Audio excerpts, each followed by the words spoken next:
Hey, shalom, Israel, Most High Christ bless. Shalom to our brothers and sisters scattered throughout the diaspora in Africa. Happy Sabbath.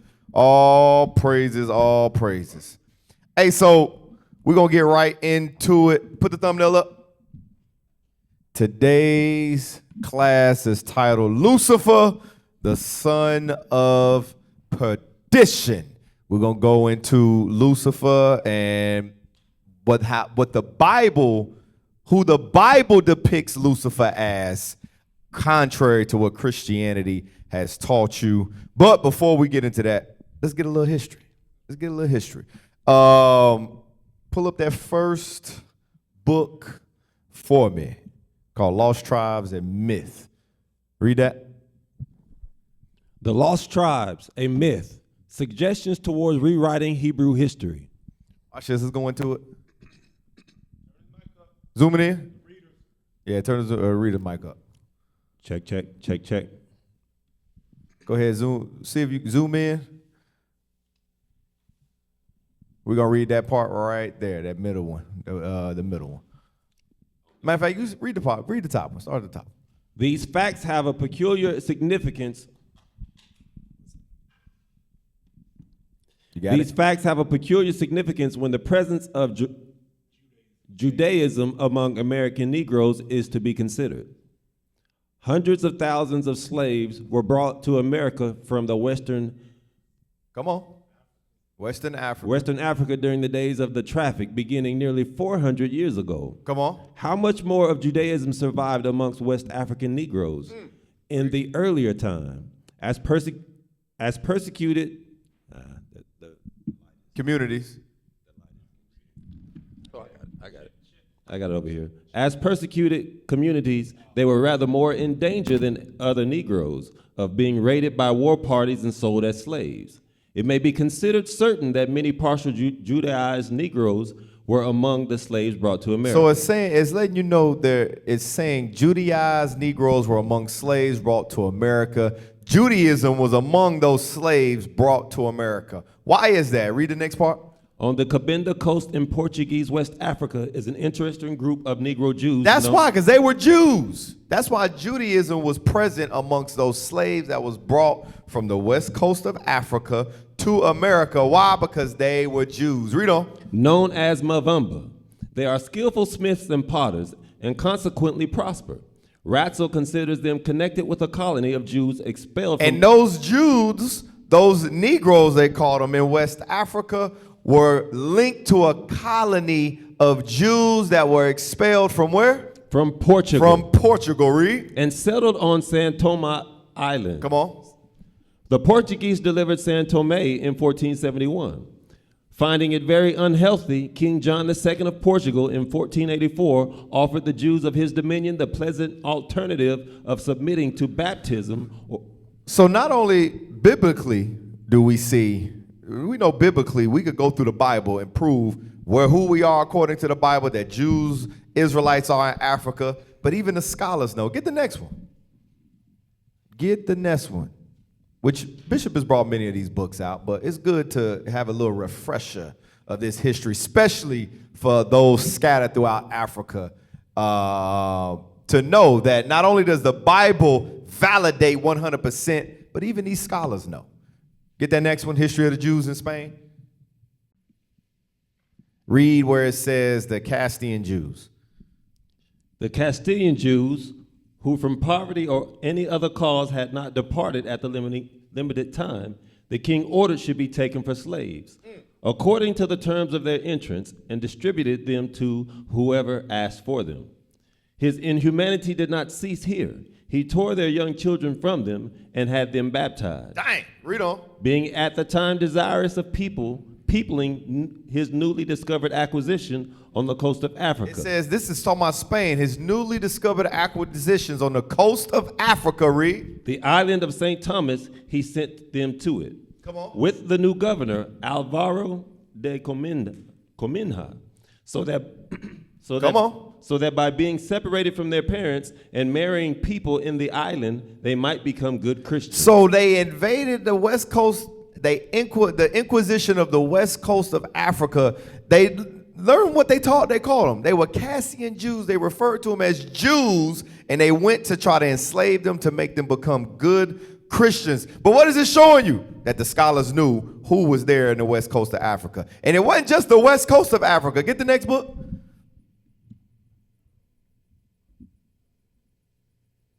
Watch this. Zoom in. What's the title say? What's the book say? At the top. At the top. At the top. Go to the top. What's the name of that? West African countries and peoples. Watch this. Scroll out. No. What's that date say on that? 1865. 1865. That's why Bishop always say you got to go get the old books, because these is white eyes only books right here. This wasn't meant for us to find or read. Let's go into it. Read that. Jews with African countries since the days of Moses, Abraham, Joseph, Solomon. It says the Jews with African countries since the days of Moses, Abraham, Joseph, Solomon, meaning we always were throughout Africa. Well, watch this. Read on. As well as the destruction of Jerusalem and the consequent scattering of the Jews all over the globe. It says as well as the scattering and the destruction of Jerusalem. Talking about 70 AD. When we what? When we fled into Africa. So there's a reason why we knew where to flee to, because we were always in Africa. We were always there. Israel is in Africa, contrary to what Esau wants to say, and we're going to touch on all that. Read on. The influence of Judaism on Africa is greater and farther diffused than that of the Jews and their geographical extension. Read that again. The influence of Judaism on Africa is greater and farther diffused than that of their Jews and their geographical extension. Meaning what? The influence of Judaism on Africa. Why was it influenced? Because we was there. Watch this. Read on. If we take, for instance, the race under consideration, I will go still further and assert that the more we study them in all their various relationships. Listen to how he's talking. Remember, this was white eyes only book. He says the more we study those people in Africa, read on, the more shall we be convinced that they form a portion of those lost tribes who disobeyed the command of God. The more we examine them, we learn that they are a portion of those lost tribes who disobeyed and the commandment of God, read, and were dispersed. And they were dispersed all throughout Africa. Not only Africa, throughout India, throughout Europe, throughout Asia, throughout the Polynesians, even throughout the Western Hemisphere, we were dispersed. But just like those that were sent to the Americas, those in Africa, when we study and we see that, yeah, they make up those lost tribes. Read on. But are now mingled with the original inhabitants of the country. But it says they have been mingled with the original habits of the country. Read. And so degenerate in the form in which they now appear. And it says now they degenerate in the form which they now appear. They kind of look like those African peoples because they intermingled, but they not. Because of how they move, how they act, how they carry themselves. You gonna say something, Cap? Yeah, that degenerate into the form that they look of now. Hey, shalom, y'all, Most High, Christ bless. That is actually going into that you have left off from your ways. Right. That's what it means. You've taken on heathen customs among the Nilotes, the Hamites of Africa. You've mingled that with the ways of our ancestors in Judaism. A lot of the things that you do and have always done that's been passed down through story, like it is by word of mouth and throughout Africa from the ancestors, you have no idea why you do those things, but it's been passed down throughout time because we are the Jews. So the customs and some of the ways that you do go all the way back to our ancient homeland of Israel, and you have no idea why they do it. But he said it's been dumbed down now a little bit, is because it's been mixed with heathen practices, and that's what we have to leave off from and come back solely to the laws of God. That's right. Was that it on that? I think there was more. Was there another page? Yeah. Go ahead. The 10 tribes of Israel, after they were left to follow the dictates of their own mind, and during the commotion and destructive warfare which ensued, to escape utter extermination, migrated according to the usage of the times in vast numbers into various countries, but principally into northern Africa. as it then presented the safest and easiest You route. read that in Luke, the 21st chapter. When Jerusalem was destroyed, where did we migrate to? It says we migrated throughout all different countries, but particularly into northern Africa. And then from there, we went south. Read on. Once settled, every commotion and intestine war had the most powerful effective of inducing these migratory bands to shift their abode still further. Hey, there's a bad feedback. Come on, y'all, get it together back there. There's a bad hum and a bad feedback. You can hear it in here. That means y'all got somebody's mic is too loud. Y'all only need one mic on until somebody speaks. 2 mics. Go ahead. And so lose all connection with the other branch of the tribe. As hundreds of years pass on and generation after generation roll away, they lose a great many of their habits and customs. It says they lose a great many of their habits and customs. That goes back to the page before where it says what's the word? Go back. I want the word. Go back. Just go back one. Yeah. Denigrate in the form in which they now appear. Just going to what Kat was saying. We lost many of our customs and traditions, and we started to intermingle amongst the inhabitants of the land and adopt their customs and their traditions. Go back. Read that. And so lose all connection with the other branch of the tribe. As hundreds of years pass on and generation after generation roll away, they lose a great many of their habits and customs, becoming more amalgamated with the population with which they associate. But when Mohammedanism overspread northern Africa, Mohammedanism, talking about Islam, read on. destroying by fire and sword all those. That's why you see many of our people throughout Africa are just like they caught up in Christianity, they caught up in Islam too. Read on. Destroying by fire and sword all those of. Read that bottom part that was underlined. The Jews had a powerful kingdom in Abyssinia. Burton's Okuta and the Cameroon It says mountains. the Jews had a powerful kingdom in Abyssinia and in the Cameroon mountains. Was that it? Is there another one? Yep.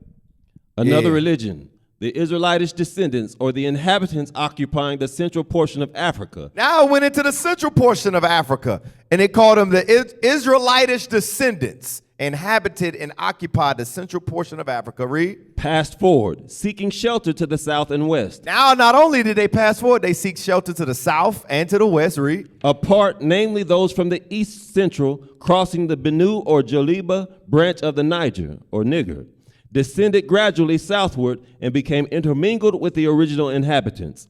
Protected from incursion on the north by the Benue River and quietly settled between the great Niger and Old Calabar rivers, they remained in peace and grew from one generation to another in idolatry, but still leaving tangible proofs in the form of their religion of the Judaistic origin of the inhabitants. Watch this. Is there another one? The language. Next page. Should be one more. That was it? Okay, all praises. So what is that showing you? That we were throughout Africa. The Jews was in Africa. Do not let dumb Christians deceive you into thinking those that's in the land of Israel today are the Jews. No, that ain't them. They didn't flee into Africa. They didn't go and intermingle with the people. You don't see that throughout history, but you see us and what's scattered throughout all history. Matter of fact, give me that in Revelations 2, verse 9. Because the real Jews is us, scattered throughout the four corners of the earth. Blacks, Hispanics, Native Americans, those throughout the diaspora in Africa, scattered throughout India. We are the Jews, the Israelites, according to the Bible. It ain't that Caucasian man, that Caucasoid man that you see in the land today. But he deceives many of our people and makes us believe that that's him when they know that it ain't. Watch this. Get that Revelations 2, read verse 9. I know thy works and tribulation and poverty, but thou art rich. The thy there is talking about us, the Israelites. He says, I know thy works and tribulation and poverty. When you look out throughout all over the globe where the Israelites dwell, we are impoverished people. Whether we're in America, whether we're in Africa, whether we're in Ghana, Europe, whether we're in India, Papua New Guinea, South Africa, we was in South Africa, and South Africa is a beautiful place. They got a lot of nice buildings and stuff, but they got one area that is, what do they call it? I forgot what it's called. But when you ride, we roll past it, and everybody I'm talking about right next to big, nice houses. They are living in freaking tin shacks in poverty. What is it called? You saw that? Yeah, it was in Cape Town. It was in Cape Town. Our people are impoverished. God says, I know thy works in tribulation and poverty. Read on. But thou art rich. But we rich. Why are we rich? Because God is for us. The promises written in this Bible is for us. And God is going to save us and destroy and deliver us out of the hand of this enemy. Watch this. Read on. And I know the blasphemy of them which say they are Jews. He said what? Which say they are Jews. He said, I know the blasphemy of them which say they are Jews. Come on. And are not. And are not. Read. But are the synagogue of Satan. But they are the synagogue of Satan. Dang, I ain't got no bombs back there. Watch this. Give me Revelations 3 and 11. Same thing. Saying the same thing. 3 and 9. I'm sorry. Revelation chapter 3, verse 9. Behold, I will make them of the synagogue of Satan, which say they are Jews and are not, but do lie. Behold, I will make them to come and worship before thy feet, and to know that I have loved thee. And to know that I love thee. It says, I will make them of the synagogue of Satan, which say they are Jews and are not, but do lie. They lie to say they are the Jews, but they are not. Watch this. Pull up that next book. Because remember, we just read about the Jews that were pushed out of Spain, that were exiled from Spain, and they went into west coast of Africa and all these different places. The scholars know they are Jews, and they know that they ain't. Pull up that next one. The fate of the Jews. The fate of the Jews, a people torn between Israeli power and Jewish ethics. Go into that. Because remember, we just read the scriptures. It says they do lie. And now we're going to go into the Bible, and now we're going to get some scholarly showing you that they do lie. And they know that they lie, and our people understood that.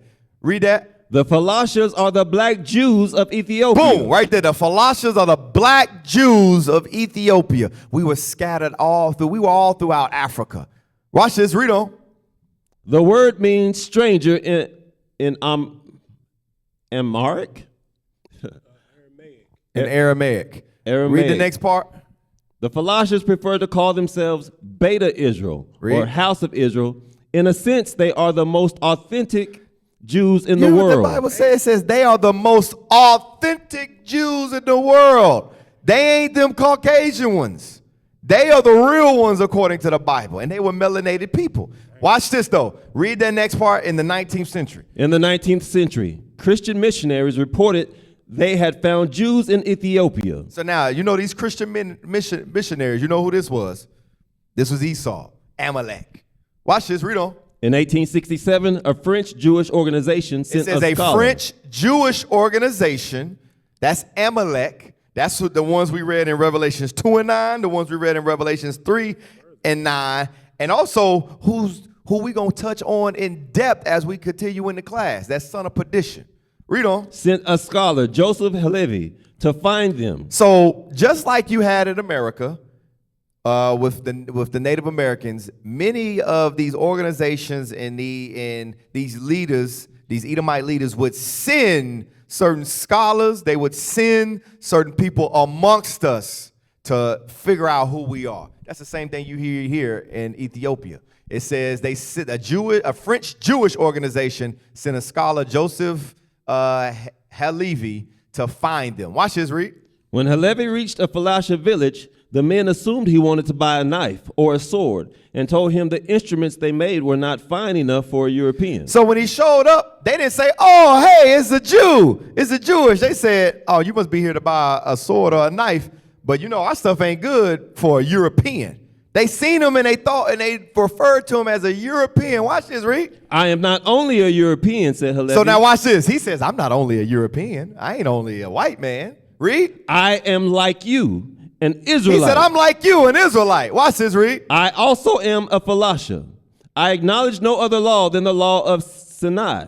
Now watch how the Jews Sinai. Sinai. Watch how the Jews, where it says the most authentic Jews responded to this Caucasian man, which do lie. Read. The Falashas regarded him doubtfully. They said they regarded him doubtfully. They looked at him like, you ain't no Jew, the Israelite. Watch this, read. What? They said, what? You a Falasha? You a Falasian? A white Falasha? He said, wait, a white Falasian? That is unheard of. Read. You are laughing at us. He said, you laughing at us. Read. Are there any white Falashas? Are there any white? Ain't no such thing as no white Falasian. Ain't no such thing as no white Jew. Our people understood that. Our people understood Revelations 2 and 9, Revelations 3 and 9 in Africa. They understood that. Were you gonna say something? Shut his mic on. The community that you was talking about in Africa shows clear distinction between. You're going to say it again because they didn't hear. Yeah, the community that we was talking about in South Africa, Cape Town particularly, is called Namzamo. It shows clear distinction between Esau and those of us that are impoverished, showing clear distinction between Revelation 2 and 9. It says, thou art in, it says, poverty of the real Jews. Esau ain't living in poverty. Nowhere you go. Cape Town is beautiful. But guess who's living in the beautiful parts of Cape Town? The white man. But right here, our people understood that ain't no such thing as no white Jew. It's us today who has been deceived and duped and lied to into thinking that that Caucasian man is a Jew. When no, he is not. Give me the next book. Let's file through these real quick. Get the next book. This is more. Read that. Facts are facts. Facts are facts. Go into it. Scroll down to that bottom part all the way. The bottom paragraph is what I want. Bottom paragraph. Because remember, our people understood and knew they were Europeans. But watch this. Read that. In the many wars with her neighbors, in Europe after the 13th century, Russia was required to cede to her victors large areas which were originally part of the Khazar kingdom. In this manner, Poland... And what you're going to understand as those that say they are Jews, it's going to say it. Read on. In this manner, Poland, Lithuania, Galicia, Hungary, Romania, and Austria acquired from Russia territory originally a part of the Khazar kingdom. So all these kingdoms, Poland, Lithuania, Galicia, Hungary, Romania, Australia, were all part of the Khazar kingdom. Read on. Together with this territory, these nations acquired a segment of the population of so-called or self-styled. Listen to what it says. It says so-called or self-styled, meaning they stole it and called themselves what? Jews. Jews. But watch this, read. Descended from the Khazars who once occupied the territory. You know who they are. They descended. That's why whenever that Jewish French scholar pulled up on our people and said, yeah, I'm just like you, they laughed at him and said, what? Ain't no such thing as no white fella. Ain't no such thing as no white Jew. They are self-styled and so-called, meaning they took it and they lie and deceive the people into believing that this man is the Jew according to the Bible. Get the next one. Because it said the Khazar kingdom. Real quick. No, you could drop that. Give me the next book. Yep, read that. The Jewish Encyclopedia. And Bishop has brought out many of these books. But watch this. Read on. The history, religion, literature, and customs of the Jewish people from the earliest times to the present day. Let's go into it. Khazars. It says Khazars. Read that bottom part. I guess that's among the classical writers of the Middle Ages. Uh-huh. They were known as the Khazars, Khazirs, Akitsar. Showing you what? That word Khazar is the same with the K. Sometimes you see it with a C, but it's that same Khazar. Go to the next one. Read that bottom one. It was probably about that time. When you zoom in, we can't see because of the people on the side. Zoom out just a little bit. Yeah, right there. It was probably about that time that the Chuguan of the Khazars and his grandees, is that right? Together with a large number of his heathen people, embraced the Jewish religion. They embraced the Jewish religion. They stole it. They were so-called and self-styled. Get the next one. Read that. In this letter, Hasdai speaks of the tradition according to which the Khazars once dwelt, near the Seir Mountains. It says the Khazars once dwelt near the Sierra Mountains. Now we know who dwelt in the Sierra Mountains according to the Bible. It was Esau. Drop that, get the next book. Last book before we get into it. Read that. You can't see this block. It says Modern Judaism, a brief account of the opinions, traditions, rites, and ceremonies of the Jews in modern time. Let's go into the book. Read that. The first. Read that at the top. The first. Esau's descendants are subjects of extensive traditions in which the rabbis, with an effrontery at which we should wonder in any other men, have set at defiance all authentic history and accurate chronology. They've set at defiance all authentic history and accurate chronology. Esau has jacked up all the history. Understand that. That's what the scripture's going to. They do lie. Read that, the first. First, that the descendants of Esau, the sworn enemies of the descendants of Jacob, even to the end of the world. You hear what the Bible says? It says the descendants of Esau were a sworn enemies of the descendants of Jacob, even to the end of the world. Read on. Were at first a small nation, inhabiting Mount Seir. Inhabiting where? Mount Seir. Inhabiting Mount Seir. This is that same Khazar or Khazar kingdom. Go to the next page.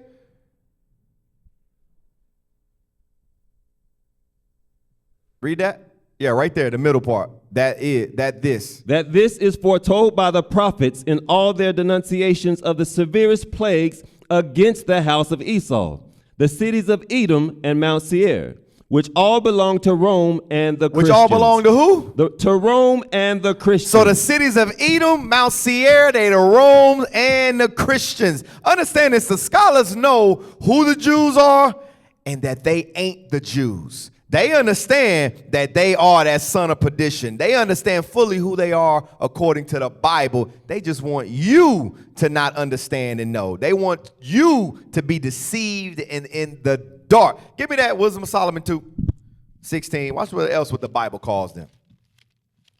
Because they know that we are the Jews scattered throughout Africa, scattered throughout Europe, scattered throughout India, scattered throughout the Western Hemisphere. And they know that they not, but they want to deceive us. Read that. Wisdom of Solomon chapter 2, verse 16. We are esteemed of him as counterfeits. They are counterfeits according to the Bible. And they know it. And they scholars know it. It's just we got to wake up and understand it and know it and teach it and make it known and reveal it. Because that's what the Bible says. Read that again. We are esteemed of him as counterfeits. Read. He abstaineth from our ways as from filthiness. Because all their ways are filthiness. Even when they say they the Jews and they try to adopt certain customs, they don't do it right. They do it completely against how God commanded you. This says their ways are filthiness. Read. He pronounceth the end of the just to be blessed, and maketh his boast that God is his Father. Because we the ones that are blessed, and we boast and we know without unfathomable proof that God is our Father. So now, let's get into the topic. Give me 1 Thessalonians chapter 2. Because I went through all that to set up for what we're going to talk about now. Lucifer, the son of perdition. They are one and the same. Same person, same man. It's just Christianity has lied to us, has deceived us into thinking that they are different. Watch this. Get that in 2 Thessalonians chapter 2, start at verse 3. 2 Thessalonians chapter 2 and verse 3. I got it now. Let no man deceive you by any means, for that day shall not come. So the scriptures let us know, let no man deceive you by any means. That's the history we just went through. Esau tried to deceive us through changing the history, enslaving us, changing our names, teaching what they teach in school, even with the image that you see all throughout Africa, all throughout America, all throughout the globe, that image of the beast. The scriptures say, let no man deceive you by any means. Read on. For that day shall not come, except there come a falling away now, first. In the context, he's referring to the coming of our Messiah. Paul is letting us know there's certain things that must take place, that must come to pass before Christ's return. And it says there must be a falling away first. And that happened to us. Deuteronomy, the 28th chapter happened. We went into slavery with slave ships. We went into captivity. We read the history where we were exiled out of Spain. They took us from the coast of Africa on slave ships. Jerusalem was destroyed. We fled. Luke 21, all these certain things came to pass, and we fell away as a people. We've forgotten who we are. We began to intermingle with these other nations, take on their customs, take on their religions, and live and think and walk like them. There was a falling away. We forgot who we were as a nation of people. That has happened. He said there must be a falling away first. Read. And that man of sin And be also revealed. that man of sin must be revealed. And you see that happening in these last days. That man of sin is being revealed. And we're going to go through it in the class. Read on. The son of perdition. The who? The son of perdition. It says the son of perdition. Who is that man of sin, the son of perdition? Give me that, Revelation 17. That man of sin, the son of perdition. Read that, Revelation 17, start at verse 8. Revelation chapter 17 and verse 8. The beast that thou sawest. Now, this beast that is referring to, when you read up, it says a scarlet color beast that had 7 heads, had 10 horns. You read that about that same beast in Revelations, the 12th chapter. That great red dragon. There's been many classes over it on who that great red dragon is. It's Esau, the Caucasian race, and all its empires, and the 10 horns being the EU and the European Union. Now it says right here, the beast that thou sawest, that was and is not. Read. And shall ascend out of the bottomless pit. It said it shall ascend out the bottomless pit. This particular beast right here is going into America. The beast that thou sawest, which was and is not. Because during this time, America wasn't in existence during the time of John. It says that was and is not, and ascend out of the bottomless pit, talking about Europe. Remember, America came out of what country? Great Britain. It left and came out of Great Britain and established itself here on this side of the earth. Read on. And go into perdition. What did it say it do? And go into perdition. It goes into perdition. This that same man of sin, the son of perdition that we read about in 2 Thessalonians that must be revealed. Read verse 11. Verse 11. And the beast that was and is not. Here you go. It mentions it again. The beast that was and is not is going to give some more clarity on who it's talking about. Read. Even he is the 8th. It says he is the 8th head. Read. And is of the 7th. But he's of the 7th. Because remember, what was the 7th head? Pull up the image. I know this is a wrench. It was the very last image. We're going to pull it up a couple times. That one right there. Pull that up. Right there. It says it's the 8th head and is of the 7th. That 7th was Great Britain. And that 8th is America. Because that's where America came up out of. Great Britain. Read that verse again. And the beast that was and is not. Even he is the 8th and is of the 7th. Read. And goeth into perdition. And goeth where? Into perdition. And goeth into perdition. The Bible lines it up, precept upon precept, to let you know who that man of sin, that son of perdition is. Go back to Thessalonians. Back to Thessalonians.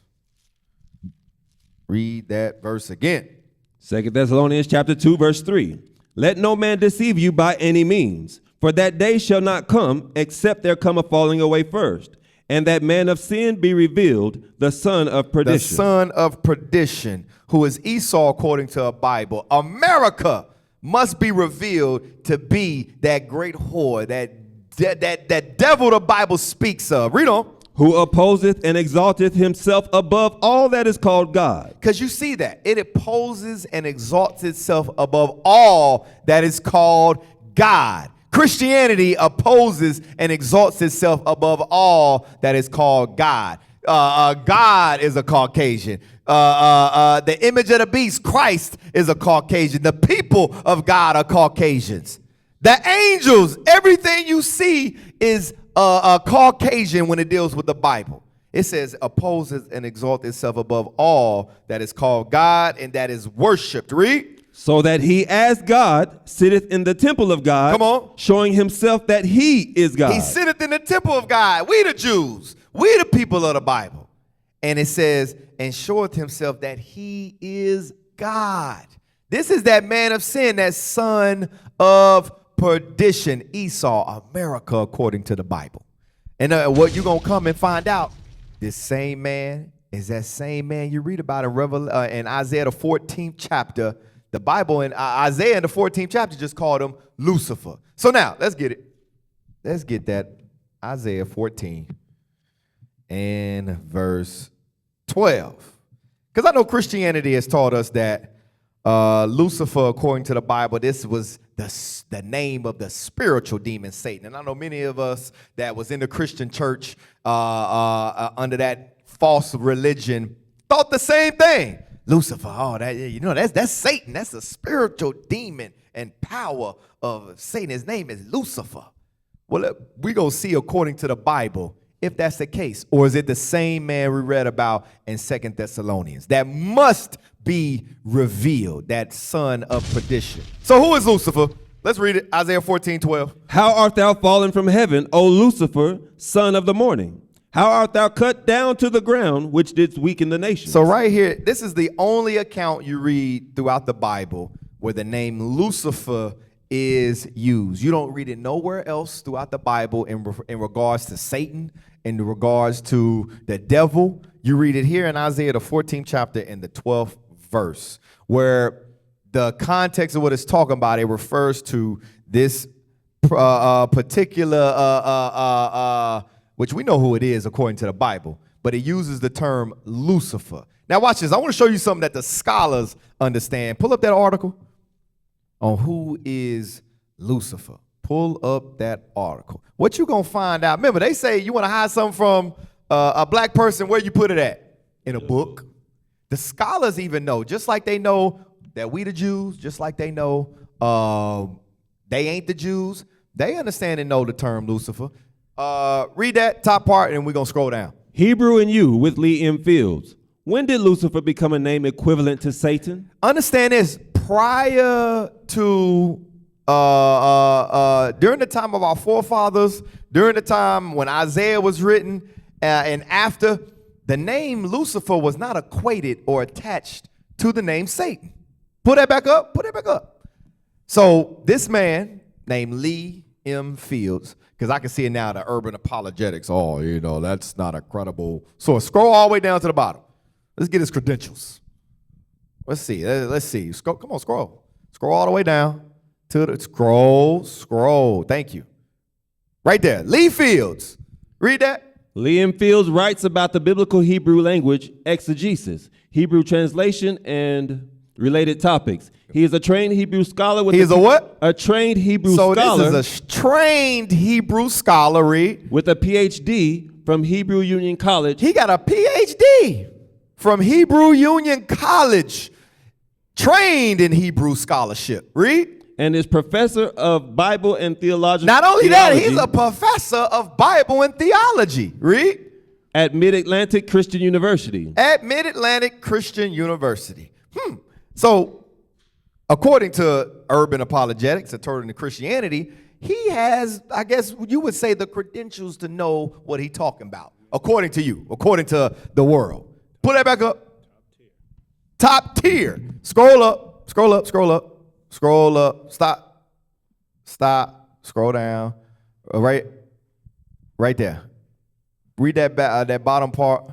The earliest Christians to identify the figure of Isaiah 14:12. So now in his scholarship, he learned that the earliest Christians to identify the figure of Isaiah 14 and 12, read. With Satan seem to be the contemporaries Tertullian. Who? Tertullian. Read. And Origin. So what you're going to come to realize when you look throughout history, that many of the pagan way that Christianity operates came from those early church fathers during the time of Constantine, during the time of the Council of Nicaea. A lot of this stuff started popping up. Why? Because they were trying to intermingle paganism with the Bible. So prior to the 2nd century, the name Satan was not equated with Lucifer.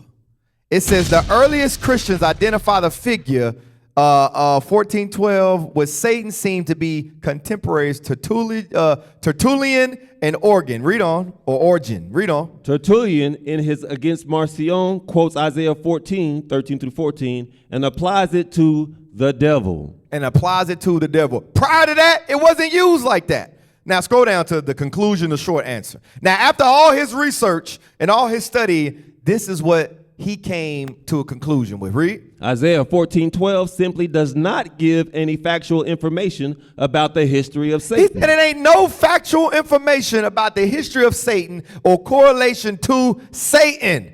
Nothing factual.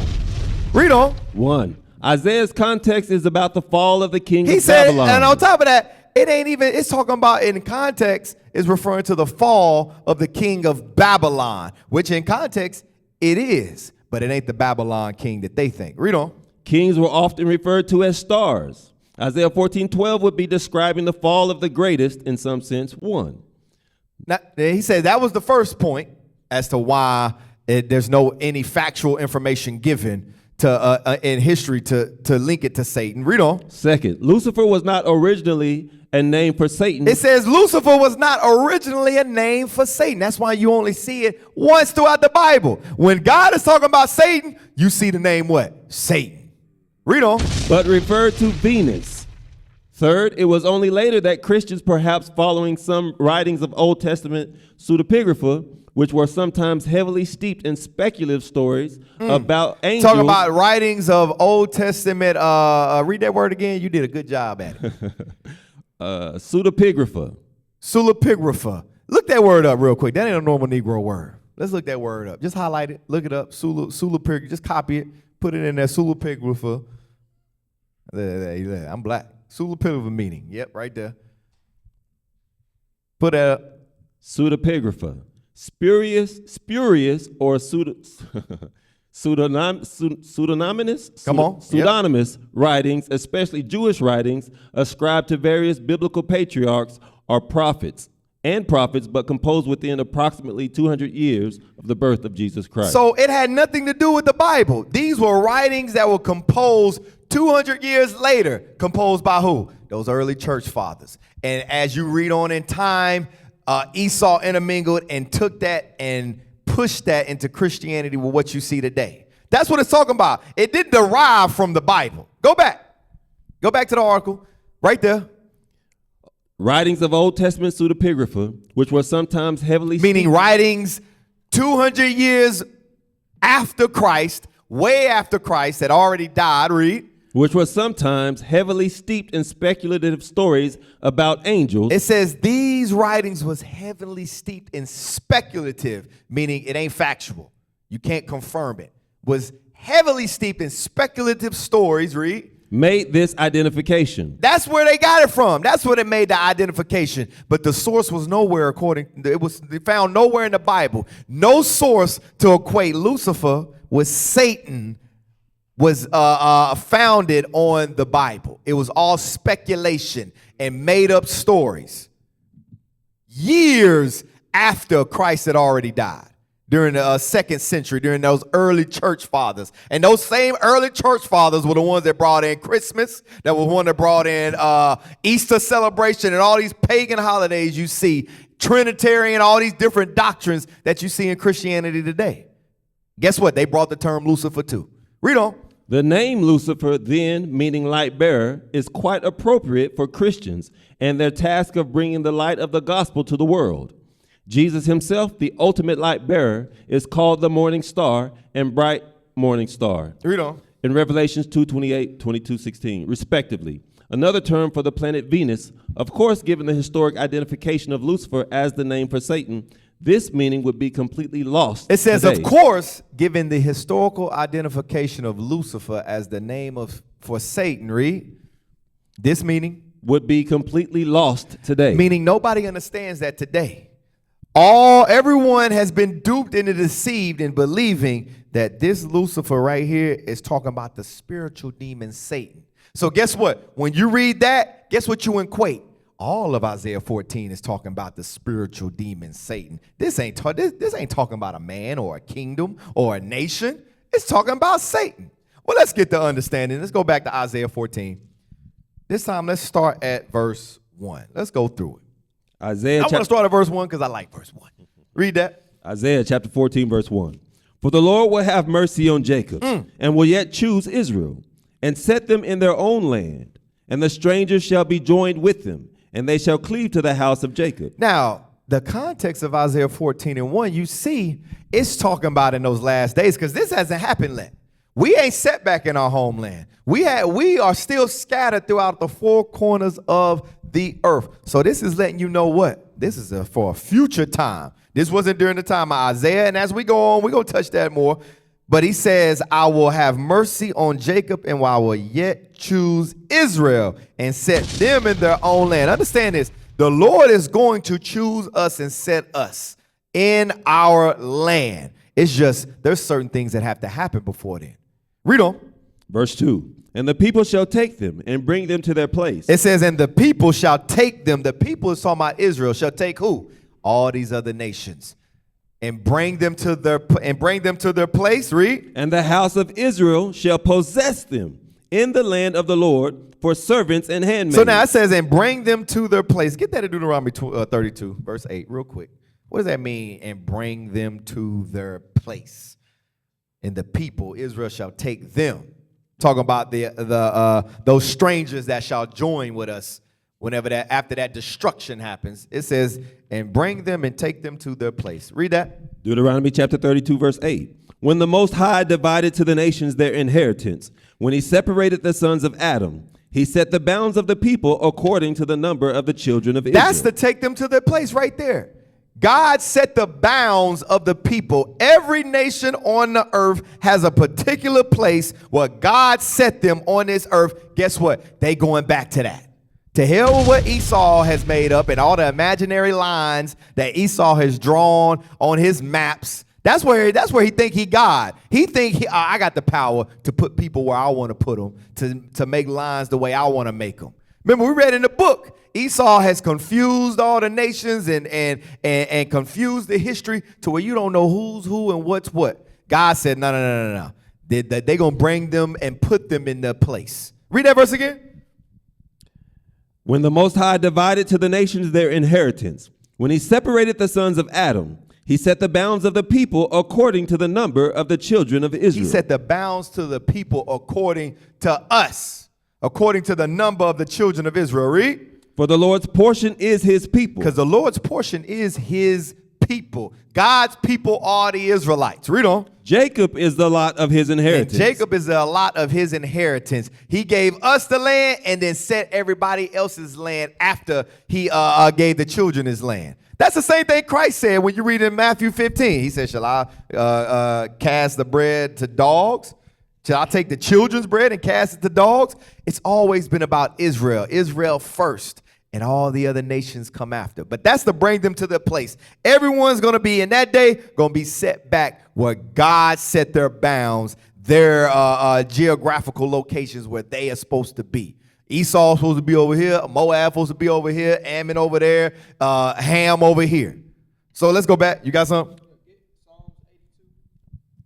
More clarity on. Hey, so to keep the feedback from happening, you ain't got to cut the mics off. Just cut them down when they ain't talking.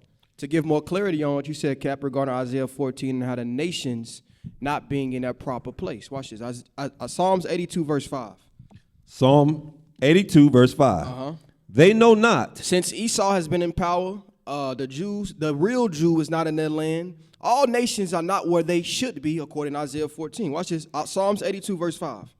They knew not. They know not. Read. Neither will they understand. They walk on in darkness. Read. All the foundations of the earth are out of course. All the foundations of the earth are out of course. Every nation is out of course. The way the earth operates, the days, everything is out of course since this white man has been in power. Even from the position or the places that nations are originally supposed to be dwelling. So yeah, Psalms 82 and 5, that's it. All praises. Good precept. Go back.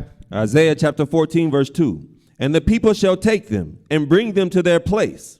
And the house of Israel shall possess them in the land of the Lord for servants and handmaids. God said we're going to possess them for servants and handmaids. That right there should make you feel good. That's a faith booster right there to let know God is going to choose you. And regardless of what you're going through, God is going to set you in your land and make these other nations your servants and your handmaids. That's Revelation 2:9 right there.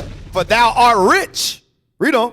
And they shall take them captives. It says they shall take them captives, read. Whose captives they were. Whose captives they were. This right here lets you know this is a future prophecy because this ain't happened yet. We are Israel is still in captivity to this day. We haven't taken our captives captive. We haven't taken our captors captive. Read on. And they shall rule over their oppressors. And we don't rule over our oppressors. Read on. And it shall come to pass in the day that the Lord shall give thee rest from thy sorrow. We haven't been given rest for our sorrows. We are still oppressed as a people. We are still murdered in the streets. We are still gunned down. We still oppressed all throughout Africa. We still oppressed as a people. We ain't given rest from our sorrows. Read on. And from thy fear, and from the hard bondage wherein thou wast made to serve. Read on. That thou shalt take up this proverb against the Now, king watch of Babylon. I want and pay attention as we read through Isaiah, because not only does God call this man Lucifer, but there's other titles, and this is what Christianity will basically ignore or not acknowledge in the context of Isaiah the 14th chapter, but that this man was not just called Lucifer, and I'm saying man because he was called a man in the verse, and we're going to get that. But they had many different titles as you go through. So read verse 4. That thou shalt take up this proverb against the king of Babylon, and say, how hath the oppressor ceased? The golden city So right ceased. here, you read about a parable being taken up against the king of Babylon. Now, many Christian commentators that tell you that this was Nebuchadnezzar. Try to say that this king of Babylon was Nebuchadnezzar according to the Bible. Just like the article we read when he said the context of Isaiah 14 was talking about the king of Babylon. They refer to Nebuchadnezzar. But when you understand the Bible, this ain't talking about Nebuchadnezzar.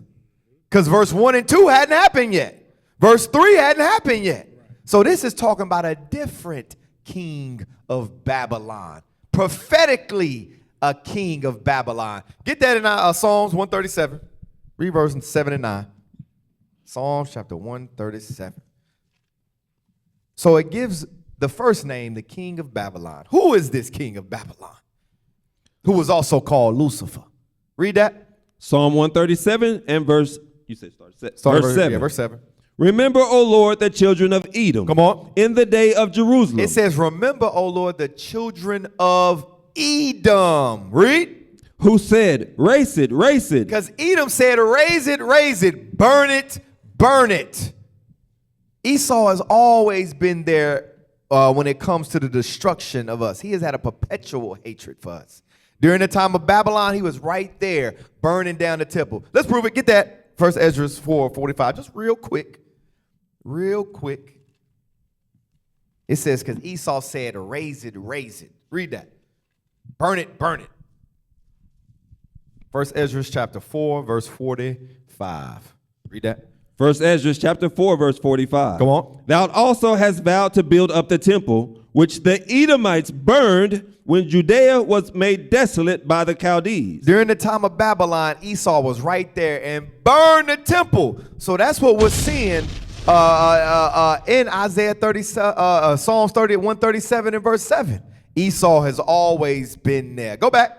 Psalm 137, verse 7. Come on. Remember, O Lord, the children of Edom in the day of Jerusalem, who said, race it, even to the foundation thereof. Now watch this, read. O daughter of Babylon. Oh, who? Daughter of Babylon. Right here we read Esau being referred to as who? The daughter of Babylon.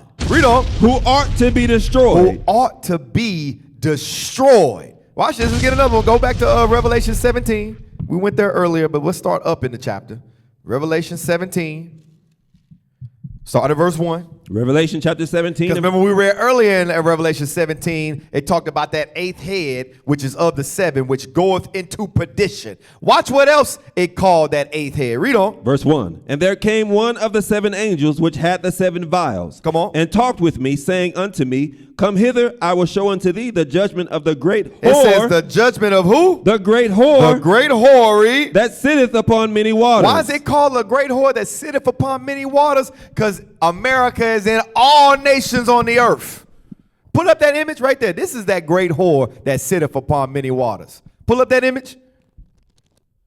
That's why it says sitteth upon many waters. Esau has got military bases all across the globe. You gonna say something, Cap? Yeah, when you read in Psalm 137, it said the daughter of Babylon. By the time you get to Revelation, it calls that same daughter, she has grew into a whore. Right. Why? Because she never changed her ways, even from ancient Babylon times. She's still the same person, destroying the world, oppressing the children of Israel all over the earth. This whore she's never changed. She's always been the same. It went from a daughter to a great whore in Revelation. Right. Not just a whore, a great whore. Watch this. Jump down to verse 5. And upon her forehead was a name written. Now upon this great whore's forehead was a name written. Watch this, read. Mystery. Babylon the Great. It says mystery. What? Babylon the Great. Why is it a mystery? Why is it a mystery that the name of this, the whore had a name written, Babylon the Great? It's a mystery. Why? Because Christianity has taught you that Babylon ain't Esau. That's you know what? Isaiah 14, that's the spiritual demon Satan. No, that Babylon, that's Nebuchadnezzar. That's ancient times. So Christianity has hidden the whore. That's exactly what it did. Yep. That's why when you read in Thessalonians, Paul lets you know that man of sin, that son of perdition, must be revealed. Why? Because it has done everything in its power to hide itself, so that you don't understand who it is. Understand, this demon has gotten crafty. Read that verse again. And upon her forehead was a name written, Mystery, Babylon the Great, the mother of harlots. Now, to your point, Cap, it went from a daughter to a great whore to the mother. It ain't a daughter no more. It's a mother of harlots. So it's she had produced. kids. She had kids. It is the mother of harlots. Read on. The whore had kids. Read. The mother of harlots and abominations of the earth. And it's the abominations of the earth. Understand that. Understand that. Go ahead, when Cap. it goes into the mother of abominations or abominations of the earth, that lets you know that the nations that came or influenced by the great whore, which is America, she didn't teach them righteousness. So that in God we trust that they have on their money, that's not the God of the Bible. At all. Because if it did, when it said it taught abominations of the earth. So all the nations that are influenced by America, they have the same abominations as their mother. It's not righteousness here. There is no God here, not the God of the Bible. Matter of fact, to your point, read verse 2. With whom the kings of the earth have committed fornication. There you go right there. The kings of the earth have committed fornication with this whore. Now she the mother of harlots. Watch this now. Jump down to verse 18. Because remember, we read in Isaiah 14 and verse 4, it said, O king of Babylon, the golden city, the great city. Matter of fact, go back to Isaiah 14. Read verse 4 again so we don't lose the thought. Read that. You might as well hold Isaiah 14 the whole time. Isaiah chapter 14 and verse 4. Come on. That thou shalt take up this proverb against the king of Babylon, and say, How hath the oppressor ceased? The golden city ceased. The golden city ceased. Now watch this. Go back to Revelation 17. Now read verse 18. It called it a golden city in Isaiah. Watch what it calls it in Revelation. Revelation chapter 17 and verse 18. And the woman which thou sawest is that great city. Is that great city. That's that same golden city that you read in Isaiah 14. Just like it called it the king of Babylon in Isaiah 14. Guess what? John saw the same thing. And he called it mystery Babylon the Great. That great city. Read on. Which reigneth over the kings of the earth. Which reigneth over the kings of the earth. We're going to read the same thing in Isaiah 14. Now, watch this. I want to pull up a video because it says, which reigneth over the kings of the earth. Let's show you how. Pull up that first video. Pull up that first video. Play it. In Venezuela, America captured President Maduro. In So now Libya, pause. Gaddafi was Pause. This is a video. It's going to go through all the different nations. It's going to show you how this is the great whore Babylon the Great, which reigneth over the kings of the earth. Because as the video is going into all the countries that Esau, America, has overthrown and captured presidents and taken over. Watch this. It started with Venezuela. Run it back. Play it. In Venezuela, America captured President Maduro. In Libya, Gaddafi was executed after ditching the US dollar. Pause. Iraq, And what you're going to see and what you're going to notice a trend, it all has something to do with them going against the policies. Remember, we read in verse 2, all the kings have committed fornication with her. If you don't agree with that fornication, you don't agree with their policies, their procedures, this is what they do. And they have the power to do it. Why? Because they reigneth over all the kings on the earth. Play that. In Venezuela, America captured President Maduro. In Libya, Gaddafi was executed after ditching the US dollar. In Iraq, Saddam Hussein was wiped out for his oil reserves. In Vietnam, President Diem and his brother were executed for politics far from home. In Iran, Mohammad Mossadegh was ousted for nationalizing oil. In Guatemala, President Arbenz was removed for imposing taxes on American farms. In Congo, Prime Minister Lumumba was executed for nationalizing uranium. In Cuba, Che Guevara was captured and executed for his socialist policies. In Afghanistan, the US trained locals to fight Russians until locals became the enemies. In Chile, President Salvador was overthrown for nationalizing copper. In Ghana, President Kwame was exiled for cutting off western banks. In Grenada, General Hudson was captured and given a life sentence for aligning with Russia. Is America still the hero, or just the most powerful villain? It says, is America still the hero or just the most powerful villain? Read that verse again. Verse 18. Revelation chapter 17 and verse 18. And the woman which thou sawest is that great city, which reigneth over the kings of the earth. It reigns over the kings of the earth. Because the only way a nation has power, think about it, these are sovereign countries, because you thought it was just Venezuela. No, it ain't just Venezuela. This been America's MO. It's just that son of perdition is being revealed. It's being revealed, this man of sin, how he deals and how he operates. That's why it's at the magnitude you see it now with Venezuela. But this is, don't get it twisted. This man been like this. This been his MO. Why? Because he reigneth over all the kings of the earth. Understand that. Pull up the next one, because some people might say, oh, that was AI. Let's pull up some of that. We'll get Trump. The only way you able to act like this and move like this is because you have the power. Because keep in mind, this ain't like it's American, because you know you'll see it amongst blacks and Hispanics in America, and you'll think, dang, that's their city, how he act. No, he deal like this with sovereign countries, sovereign nations that's supposed to have their quote unquote independence. Pull up that video. Watch this. You might think all that video was just AI. No. Trump do the same thing. Death. Hold on. Go back. Play it. Death. Death. Death. Pause it. Play it. Some of y'all might remember this. Read that. Come on. South Africa President Cyril Ramaphosa is the latest victim of U.S. President Donald Trump's Oval Office ambushes. Think about it. This is a South African president. It says he's the latest victim of U.S. Donald Trump's Oval Office ambushes. Think about the caucasity, the pride that he must have to be able to do that. Why do you think he moves like that? Because he reigneth over all the kings on the earth. He understands his position. It's just Trump is out in the open with it now. All these other presidents before him move like this. It's just what you're seeing taking place open used to be behind closed doors. Now Trump doing it. He don't care. He doing it out in the open. You gonna say something? Go ahead, play it.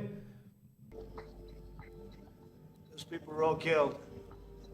He looking at him like, these people are all killed. Come on.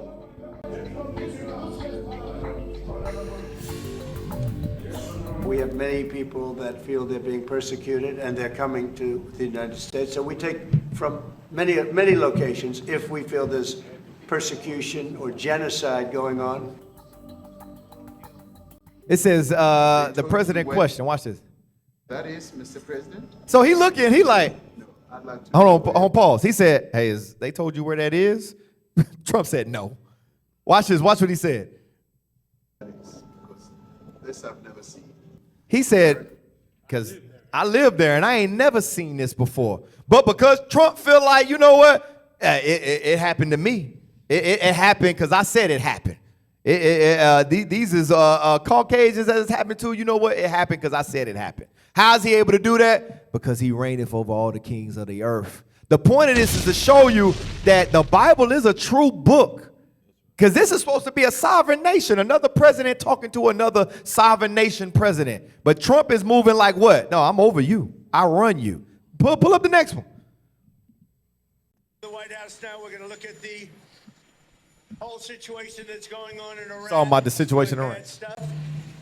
And Minnesota is going to have to take care of itself for a little while. We have tremendous theft and fraud going on in that state because you have an incompetent governor, grossly incompetent governor, and a corrupt governor.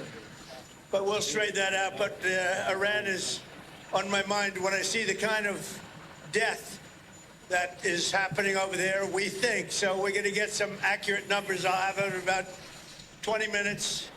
We'll get some accurate numbers as to what's happening with regard to the killing.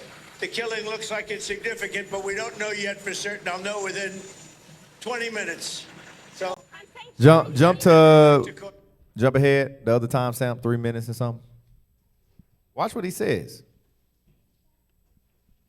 Right, what'd you say? Hey, you ain't never seen a president talk like that. Talk about his own people, his own governors. Watch this, play it. That it will retaliate in the instance of U.S. strikes against U.S. assets in the Middle East. What do you say to U.S. service members about why it is worth the risk to intervene in Iran? yeah, Ron said that the last time I blew him up with the Paul, you hear how he talking? They said, the reporter asked, Iran says, what do you feel about the responses of Iran saying they will retaliate if U.S. intervenes? He said, yeah, Iran said that the last time I blew him up. This is him that reigneth, that great city that reigneth over kings of the earth. He's able to say that because he understands he reigns over. Play the next one. Hey, Cap. Go ahead. One thing we got to remember as well, and Esau knows it, Genesis 27, read verse 38 real quick. Genesis 27, verse 38. One thing we got to remember in prophecy and history, Esau knows it, and that's why he's able to make those statements like he just made. He said, we'll blow it up just like the last time we blew it up. Right? What's this? Genesis 27, verse 38. Watch this. And Esau said unto his father, Hast thou but one blessing, my father? Jump to verse 40. Here's his blessing that he requested of his father, that his father granted him. Verse 40, watch this. And by thy sword. And by thy what? By thy sword. And by thy sword, read. Shalt thou live. Read. And shalt serve thy brother. The point is, it says, by thy sword thou shalt live. Esau understands that he will live by the sword. And he's going to utilize that sword wherever he can, however he can, to rule over the nations. Go ahead, Cap. Hey, all praises. Hey, so go back, Isaiah. Drop those videos. Go back to Isaiah chapter 14. Start at verse 4. Back at verse 4, where we left off. Isaiah chapter 14 and verse 4.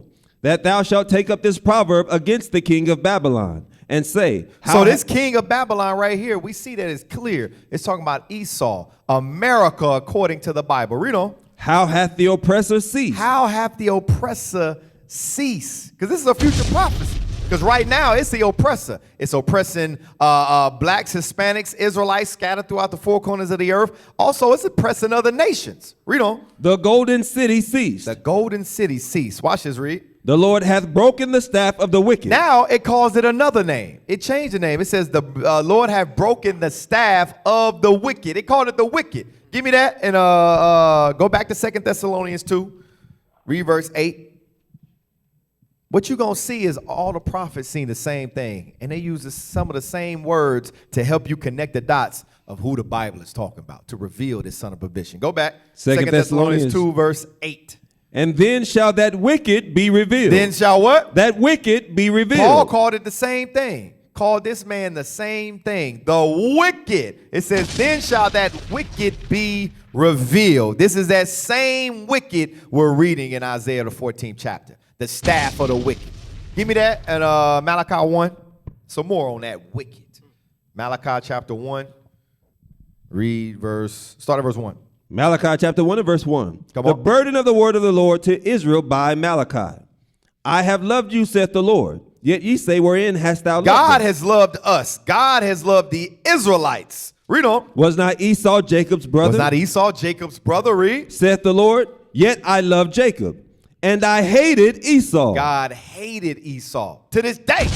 Read on. and laid his mountains and his heritage waste And guess for, what? He laid his mountains and his heritage waste. Read. for the dragons of the wilderness. Come on. Whereas Edom saith, we are impoverished. When did Edom say they was impoverished? That was during the dark ages when they fled to them Caucasus mountains. That's how they were impoverished. Read. But we will return and build the desolate places. And they returned and built during the Renaissance era, where they came back, where you had Rome came back in its height, where they began to whitewash all the images and deceive our people with Christianity. Read on. Thus saith the Lord of hosts, they shall build, but I will throw God down. said they shall build and I will throw down. Come on. And they shall call them. Now watch what it calls them. It says Esau shall be called what? The border of wickedness. The border of wickedness. This is that wicked that you read about the Bible, the deceiver, the son of perdition, the border of wickedness. Read on. And the people against whom the Lord hath indignation forever. So now go back to Isaiah 14. Read that verse 5 again. Verse 5. The Lord hath broken the staff of the wicked and the scepter of the rulers. Come on. He who smote the people in wrath with a continual stroke. We read it. We just seen a video where he went through all the nations, how he overthrew the government. He smotes the people with a continual stroke.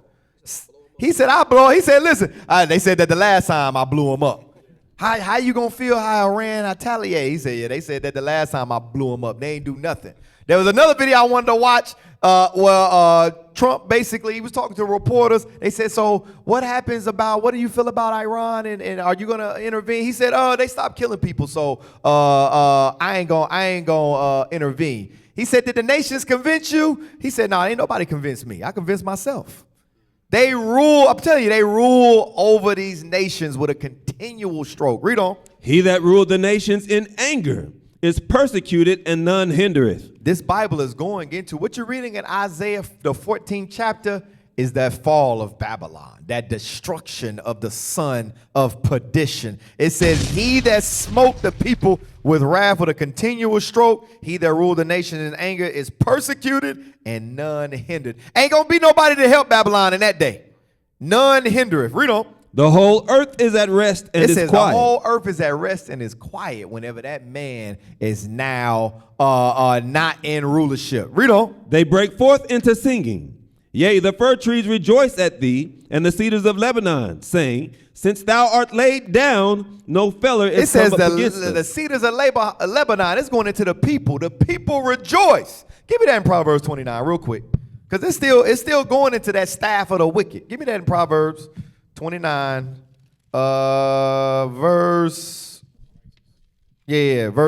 start at verse 2. Proverbs chapter 29 and verse 2. When the righteous are in authority, the people rejoice. That's what it's going into. They are at peace. They are quiet. They rejoice. Hey, man, since you ain't been in power, ain't nobody came against us. Read on. But when the wicked ruleth, come on, the people mourn. It says, when the wicked ruleth, the people mourn. That's that continual stroke. He smote the people in anger. He oppressed the people. That's what you're seeing in Isaiah the 14th chapter. And this is that same wicked that you read that was called the king of Babylon. That you read in Revelations 4:17, that daughter of Babylon, the great whore, the mother of harlots. Go back, Isaiah 14.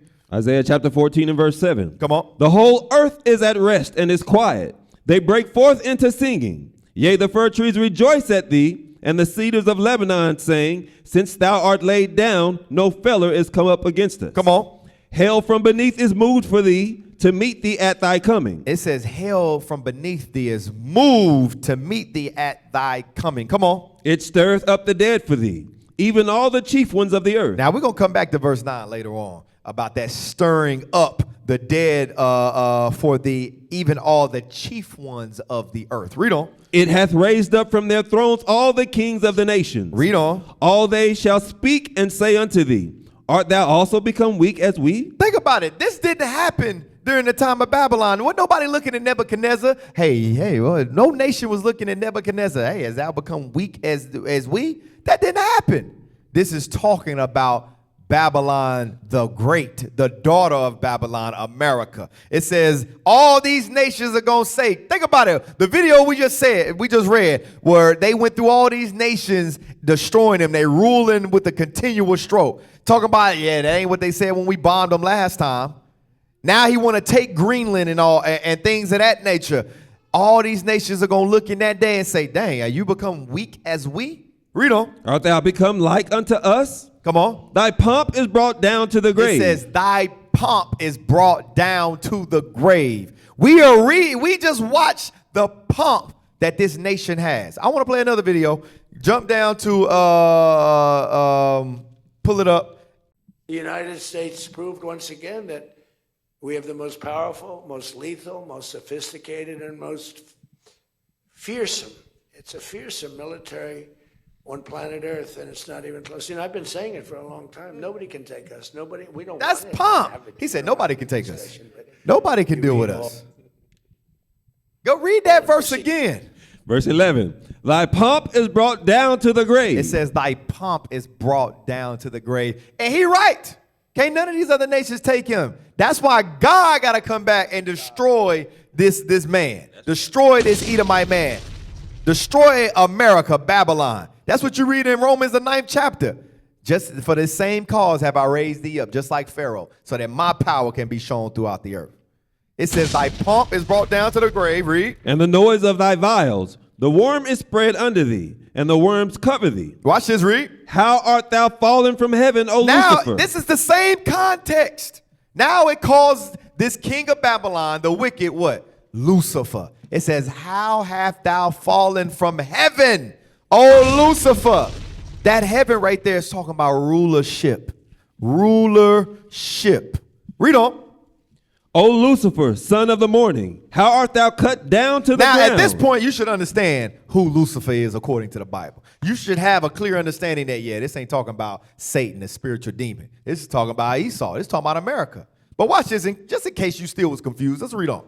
Which didst weaken the nations. Come on. For thou hast said in thine heart, I will ascend into heaven. This same Caucasian man, this same Lucifer, king of Babylon, said in that heart, read. I will ascend unto heaven. I will exalt my throne above the stars of God. How did he do that? Through space travel. He exalted his throne above the stars of heaven. He landed on the moon. Remember, they went and put that American flag right on the moon. The eagle has landed. That's how he set his throne above the stars of God. Read on. I will sit also upon the mount of the congregation in the sides of the north. And it's also letting you know where he's located. He said, I will sit upon the mount of the congregation. What is that congregation in the sides of the north? Get that in Exodus 12, read verse 47. Who is that congregation in the sides of the north that he sitteth upon? What Satan's seat is. Read that. 12 and 47. Exodus 12, 47. Exodus chapter 12, verse 47. Come on. All the congregation of Israel. All the what? Congregation of Israel. Read. Shall keep it. So that congregation is talking about Israel. Give me Psalm 74 and verse 2. Psalm chapter 74, verse 2. That congregation in the sides of the north. That congregation is Israel. Read that. Psalm 74, verse 2. Remember thy congregation, which thou hast purchased of old. It says, remember thy congregation, which thou was purchased of old. We just read that in Exodus 12 and 42. We were purchased with the blood of the Egyptians during that time. Guess what? That same thing's going to happen today with the blood of all these other nations that come against Christ, starting with America. Read on. He remember thy congregation, read. Which thou hast purchased of old, the rod of thine inheritance, which thou hast redeemed. Read. This Mount Zion. This what? Mount Zion. This Mount Zion. So go back, Isaiah 14 and verse 13 again. So that mount of the congregation that he sits on is Israel, letting you know where he at. Right here in America, where he's sitting on the blacks, Hispanics, and Native Americans. Remember, whose land was this? This was the Native Americans' land. This was Gad's land. They came, raped, robbed, and pillaged, stole them, and set their seat right here. Read that. For thou hast said in thine heart, I will ascend into heaven. I will exalt my throne above the stars of God. Come on. I will sit also upon the mount of the congregation in the sides of the north. Read. Talking about North America, read. I will ascend above the heights of the clouds. He said, I will ascend above the heights of the clouds. That's talking about your plane, the Wright brothers. They invented the plane. Y'all flown the plane, you above the heights of the clouds. You know dang well when you on that plane, you know, yeah, I ain't supposed to be up here. Nah, this something ain't right. Esau created that. He ascended above the heights of the clouds. Read on. I will be like the Most High. He said, I will be like the Most High. We read the same thing where? In 2 Thessalonians 2, where he said he exalt himself to be like God. That's the same thing we read in Isaiah. Read on. I will be like the Most High, yet thou shalt be brought down to hell. But guess what? God's going to bring him down to hell. Read. To the sides of the pit. Sides of the pit. This man is going to be destroyed. Read on. They that see thee shall narrowly look upon thee. It says, they that see thee. Who's the they that see thee? These are the nations. This is going back to verse 8 where it says, has thou become weak as we? It says, they that see thee shall narrowly look upon thee. Read. And consider thee, saying, is this the man? Is this what? The man? Now it calls him the man. Remember, we done read 4 different names that this white man has been called, letting you know Lucifer was a man. It wasn't some spiritual, in case you was confused from the verses of prior, Isaiah clears it up right here, let you know it's a man. It says, is this the man? That's what we call him.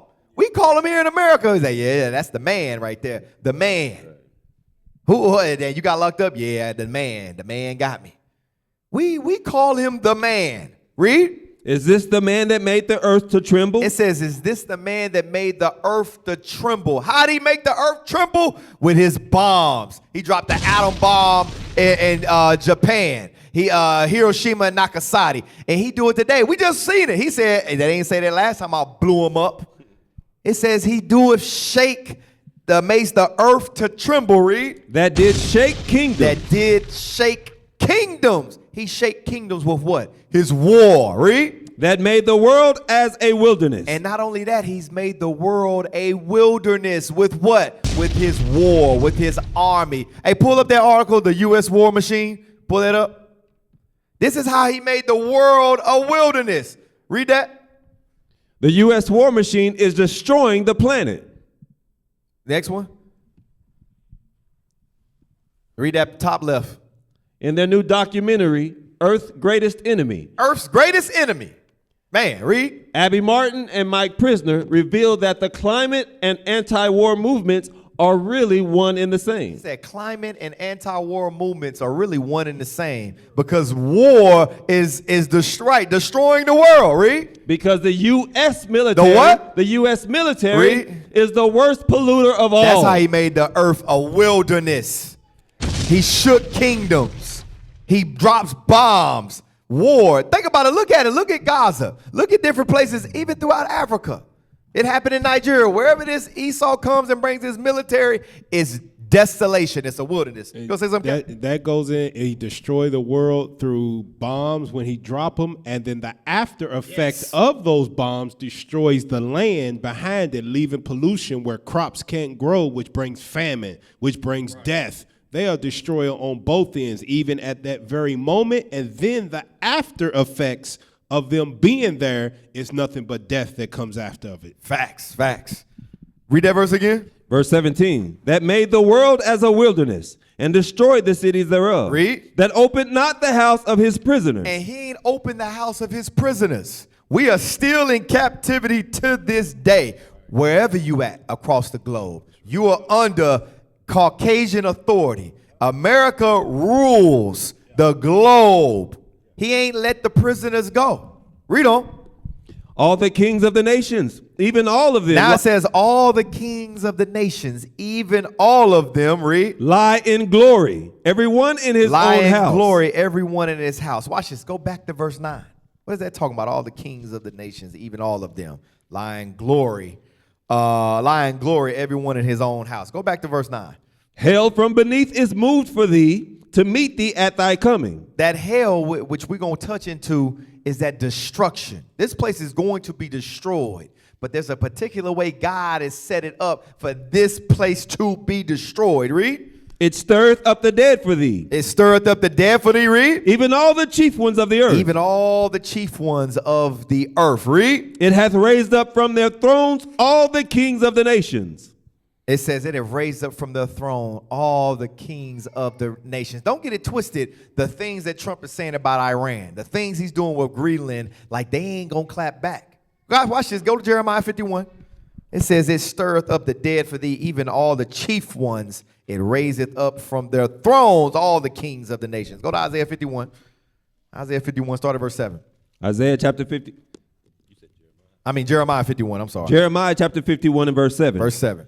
Babylon hath been a golden cup. Oh, here's that word again. Babylon, which we understand and know. This ain't talking about Babylon under Nebuchadnezzar, ancient Babylon. It's talking about Babylon the Great, that great whore. As we read on, you're going to see Jeremiah prophesied the same thing. Read on. Babylon hath been a golden cup in the Lord's hand that made all the earth drunken. We read that in Revelation 17. It made all the earth drunken. Drunken with what? The wine of her fornication. Read on. The nations have drunken of her wine. It says the nations have drunken of her wine, her policies, her politics, her religion. Understand that. And we just read nations that didn't. What did America do? He went in and took out their government, took out their president, and set their own people in place that's going to abide by their policies, that's going to drink the wine. Watch this, read. Therefore, the nations are mad. It says, and because of that, therefore the nations are mad.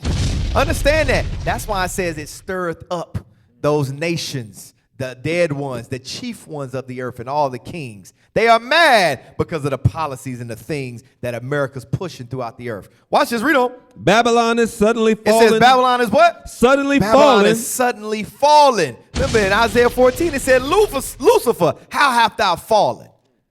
Remember, this white man got many different names in the Bible. Read on. And destroyed. Howl for her. Take balm for her pain. If so be she may be healed. Watch this, read. We would have healed Babylon, but she is not healed. And you see that in America today. They trying to heal Babylon. Trump is going against that transgender nonsense, LGBTQ. He's saying there's man and woman. Get that stuff up out of here. He's trying to heal Babylon. Make America great again. He's trying to bring back some type of morality from all that nonsense into Babylon. But watch this, read. But she is not healed. But she ain't going to be healed. You ain't going to be able to save this nation. Her iniquity is too great. Read on. Forsake her, and let us go everyone into his own country. That's what they're gonna do. They're gonna forsake her, and every man's gonna go into their own country. That's what we read in Isaiah 14:18. It says every man abideth in his own nation. Read on. For her judgment reacheth unto heaven. Read. And is lifted up even to the skies. Read on. The Lord hath brought forth our righteousness. It says the Lord hath brought forth our righteousness. Our righteousness is in keeping these commandments according to the Bible. Read on. Come and let us declare in Zion. And that's what we must do. Declare in Zion. Let our people know. Wake up. Repent. Because destruction is coming. Come up out of this. Flee Babylon. Destruction is coming. You got to better start. You better repent or you're going to be partakers. Because this place is going to be destroyed. And all remnant and her philosophies and policies along with it. Read on. Let us declare in Zion the work of the Lord our God. And that's what you see us doing. Declaring in Zion the work of the Lord our God. Read on. Make bright the arrows. Make bright the what? Arrows. Talking about those missiles. Destruction, those ICBM missiles. Read on. Gather the shields. It says gather the shields. Read. The Lord hath raised up the spirit of the kings of the Medes. Now it says the Lord hath raised up the spirit of the kings of the Medes. This is talking about Iran. Read on. For his device is against Babylon. For his device is against Babylon. Read. To destroy it. Watch this. Get 2 Ezra 15 as well. Because it says he raised up the spirit of the kings of the Medes. Don't think that Iran is just going to sit back. Everything you see Trump doing is what? Stirring up their spirit. The kings of the Medes. Watch this. 2nd Ezra 15. Ezra saw the same thing. Get 2nd Ezra 15. Start at verse 29. 2nd Ezra chapter 15 and verse 29. Come on. Where the nations of the dragons of Arabia Because not only is it the spirit the kings of the Medes, the dragons of Arabia. That whole region over there. Ishmael too. Read on. shall come out with many chariots. Read. And the multitude of them shall be carried as the wind upon earth, that all they which hear may fear and tremble. Watch this, read. Also the Carmanians. Also who? The Carmanians. Talking about the Iranians. Iran. That's those Carmanians. This is that same king of the Medes. Read. Raging in wrath. Raging in what? Wrath. Raging in wrath. Why you think it's raging in wrath? Look what Trump, you seen what Trump just said. Hey, they ain't say that the last time I blew him up. Yeah, I'm going to retaliate. What does Trump got to do with intervening in protests in another sovereign nation? Understand this, because he is Babylon the Great, which reigneth over kings. That's why they raging in wrath. That's why you see the pieces of the chessboard lining up, and it's all to the redemption of God's chosen people. Read on. Raging in wrath shall go forth as the wild boars of the wood. Come on. And the great power shall they come. It says And in the with great, great it says power with shall they great power shall they come. Read on. And join battle with them. Because keep believing Trump if you want to, thinking when he tell you, yeah, we destroyed their nuclear capability. Now, I know what the Bible says. Read on. And shall waste a portion of the land. And guess what? They're going to come and they're going to waste a portion of the land of where? Of the Assyrians. That's talking about Israel. And understand this. Israel is just an extension of America. They one and the same. That place is going to get destroyed and bombed as well. Them fake Jews over there. So go back. Jeremiah 51. Where we left off at. Verse 11. We still dealing with that. He stirreth up the chief ones in the earth. All the kings of the nation. Read. Jeremiah chapter 51 verse 11. Make bright the arrows, gather the shields. The Lord hath raised up the spirit of the kings of the Medes. Talking about Iran. Read on. For his device is against Babylon to destroy it. God's device. These are God's. He's using these nations. Watch what it calls these other nations. It says the devices of Babylon. Read on. Because it is the vengeance of the Lord. And all this is because this is the vengeance of the Lord. Read. The vengeance of his temple. And the vengeance of his temple. Watch this. Read on. Set up the standard upon the walls of Babylon. Make the watch strong. So now you hear the Lord say, set up the standard upon Babylon. Make the watch strong. What is that talking about, make the watch strong? Give me that video, that next video. Yep, right there. That one right there. What does that make the watch strong talking about? Play that. President Trump insists the U.S. needs Greenland for national security, and he's threatened to take it by force if necessary. Where'd the sound go? The Golden Dome is a missile defense system that Where'd the could sound be go? positioned on the island. Pause. Basically, he said we need Greenland for the Golden Dome. That's make the watch strong right there. That's make the watch strong. He is, understand, God is moving these nations to prepare for what? Battle. World War III. Go back. Read that verse again, verse 12. Jeremiah chapter 51 and verse 12. Set up the standard upon the walls of Babylon. Make the watch strong. Come on. Set up the watchmen. Prepare the ambushes. For the Lord hath both devised and done that which he spake against the inhabitants of Babylon. God hath devised and done that which he spake against the inhabitants of Babylon. Everything you read in this Bible must come to pass. Read on. O thou that dwellest upon many waters. That's that same, we read that in Revelation 17. Thou that dwellest upon many waters, that great whore. Read on. Abundant in treasures. Abundant in treasures, that golden city. Read. Thine end is come. It says thine end is come. Come on. And the measures of thy covetousness. Read. The Lord of hosts says, the Lord of hosts hath sworn by himself, saying, surely I will fill thee with men as with caterpillars. It says, surely I will fill thee with men as with caterpillars. These are those same dragons of Arabia. You see, all the prophets saw the same thing. They just put it in different words, and that's to help us piece the puzzle together to reveal this son of perdition, to reveal this man of sin. It says, the Lord of hosts have sworn by himself, saying, I will surely fill thee with men as with caterpillars. Read. And they shall lift up a shout against thee. It says, they shall lift up a shout against thee. The thee is Babylon. What's the shout they gonna lift up? Read Obadiah 1 and 1. This is the lift up a shout against thee. Read that. Obadiah chapter verse 1. The vision of Obadiah. Thus saith the Lord God concerning Edom. We have heard a rumor from the Lord, and an ambassador is sent among the heathen. Come on. Arise ye, and let us rise up against her in battle. That's the shout. Let us rise up against her in battle. That's the lift up a shout against thee. So go back. Jeremiah chapter 51 verse 14. The Lord of hosts hath sworn by himself, saying, surely I will fill thee with men as with caterpillars, and they shall lift up a shout against thee. He hath made the earth by his power. He hath established the world by his So now wisdom. jump down to verse 24. Watch this, read. And I will render unto Babylon and unto all the inhabitants of Chaldea all their evil that they have done in Zion in your sight, God saith the said Lord. he's going to render into Babylon and into the inhabitants of the Chaldeans all their evil that they have done again. They have done in Zion in your sight. Pull them images up. Pull them. This is the evil that they have done. Understand this. All this is set in motion for the redemption and the vengeance of the Lord and the redemption of his people. That's why Isaiah 14:1 said, the Lord will have mercy on Jacob and yet choose Israel. Put them on the screen. Go through them. This is all the evil that they have done. Just go through them. I want them to see them.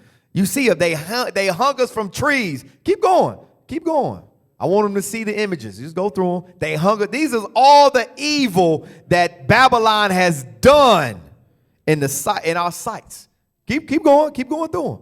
They hung us from trees. Keep going. Come on. Put us as postcards. We were the gifts. Come on. Come on. Keep going. These is all the evil that they have done to our people here in America as well as all over the globe. Keep going. Keep going. You see us. They didn't give a damn. Burned us. Made postcards out of us. Come on. Keep going. This is all the evil that's done. Damn. Hung us from trees. Slowed us on auction blocks. Whipped us. Keep going. Yep, keep going. Keep going. And guess what? It wasn't just in America. Even in the Congo, even in Africa, they did the same thing.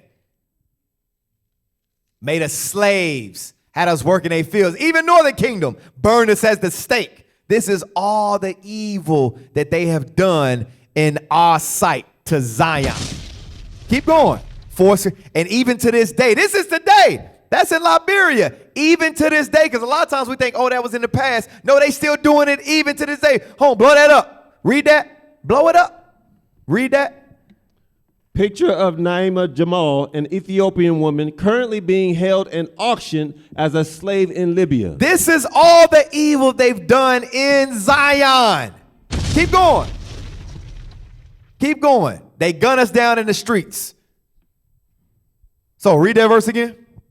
Verse 24, and I will render unto Babylon and to all the inhabitants of Chaldea all their evil that they have done in Zion in your sight, saith the Lord. And guess what? Not only do they do all that evil, it's going to continue. They're going to murder the prophets. They're going to murder the saints. They're going to destroy us and kill us for teaching this truth. Understand that. All these evils is going to be done in Zion in our sights. And for that, God is going to bring judgment upon this nation. Read on. Behold, I am against thee, O destroying mountain, Still saith the talking Lord, about America, that destroying mountain. Read on. which destroyest all the earth. And I will stretch out mine hand upon thee, and roll thee down from the rocks, and will make thee a burnt mountain. God going to make it a burnt mountain. Read on. And they shall not take of thee a stone for a corner, nor a stone for foundations. And this place ain't coming back. Ain't going to be no stone, ain't going to be no foundation. This place is going to be destroyed. Read on. But thou shalt be desolate forever, saith the Lord. Forever. Read. Set ye up a standard in the land. That standard right there is talking about the Bible. Set up a standard in the land. And that's what you see, the Bible being taught throughout the land. Read on. Blow the trumpet among the nations. Read. Prepare the nations Prepare against the her. nations against her. And you see things being put in place to what? Prepare these nations against her. Read on. Call together against her the kingdoms of the Ararat, Come on. Mini, and Ashkenaz. Read. Appoint a captain against her. Cause the horses to come up as the rough caterpillar. Read on. Prepare against her the nations Talking about the Arabs, read. with the kings of the Medes. Saying the same thing, he repeating himself from verse 11.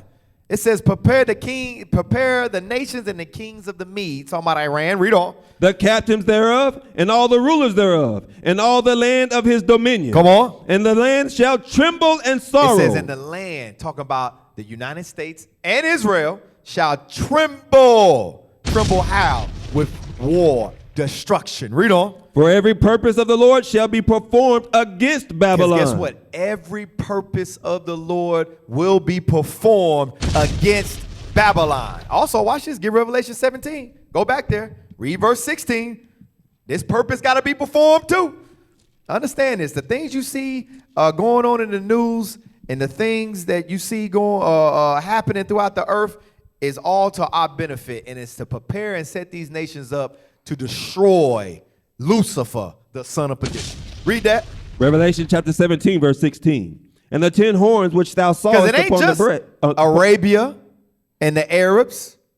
Guess what? Them 10 horns going to turn on Babylon as well. Read on. Because remember, we read in Isaiah 14, it said all the kings and the nations of the earth. Read that. Which thou sawest upon the beast. These shall hate the They whore. shall what? Hate the whore. Guess what? Those 10 horns, the EU, NATO, it says they will hate the whore.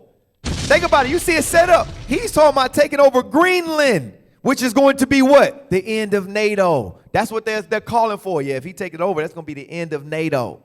All these things are setting up for Bible prophecy to come to pass. It says the 10 horns shall what? Hate the whore. Read. And shall make her desolate and naked. And it says they're going to make her desolate and naked. Read. And shall eat her flesh and burn her with fire. They shall eat her flesh and burn her with fire. That's thermonuclear destruction. Go to Obadiah chapter 1, saying the same thing. Obadiah chapter 1, verse 7. Obadiah verse 7. All the men of thy confederacy have brought thee even to the border. That's those 10 horns. All the men of thy confederacy have brought thee even to the border. Read. The men that were at peace with thee have deceived thee. It says the men that were at peace with thee. Because remember, you read in Revelations, it says they all had one mind. Matter of fact, go back, just in case the peace with thee. Revelation 17. Jump up, though. Read verse 13. Verse 13. Verse 12 and 13.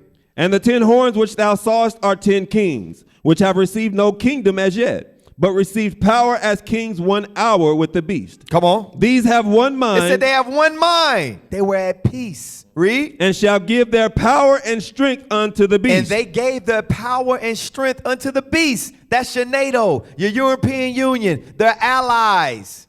They supply America with their power and their military strength. It says they were once at peace. Go back to Obadiah. Obadiah verse 7. All the men of thy confederacy have brought thee even to the border. Come on. The men that were at peace with thee have deceived thee. It says the men that were at peace with thee, of one mind, those 10 horns, they have deceived thee. Read. And prevailed against thee. And prevailed against thee. How did they prevail against them? With fire, like we read in Revelations, the 17th chapter. They shall hate the whore and burn her with fire.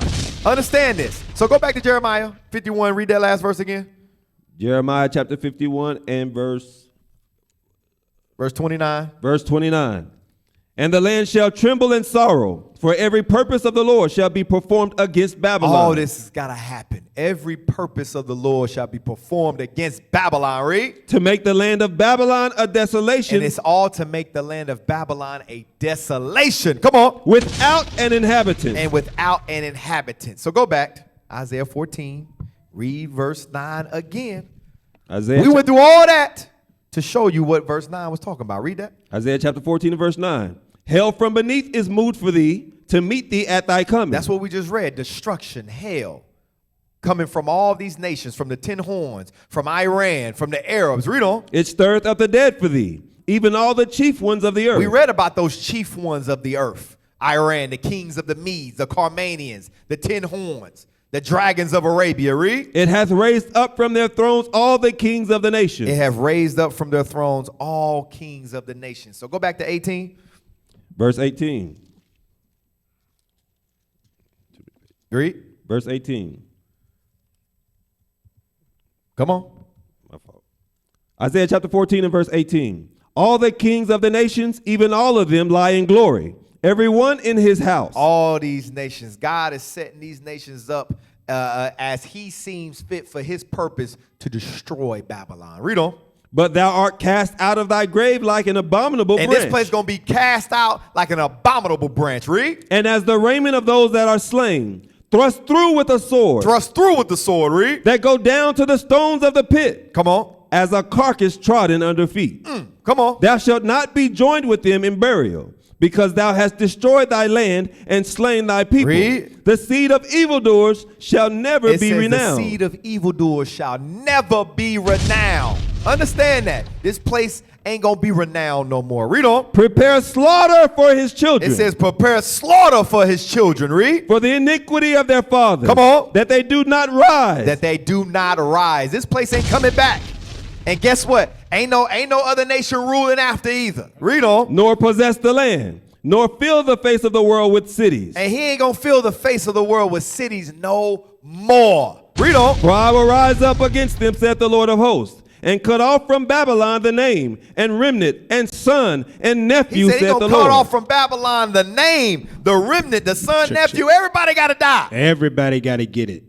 Payback. Just like all of Payback. our fathers, mothers, daughters, sons, everybody went into captivity. God said, hey, that's got to happen to them. So don't feel sorry for them. Like, oh, that they're not at call. Yes, they are. They are benefiting from what their ancestors did to this very day. South Africa, you can see it. You can see it in Dago Central Africa. You can see it in North Africa. You can see it in America. You can see it in Europe, that there is a clear divide of them benefiting from what their ancestors did, and where we are paying for the sins of our forefathers. They got to get it too. That would be a just God that he is to do that.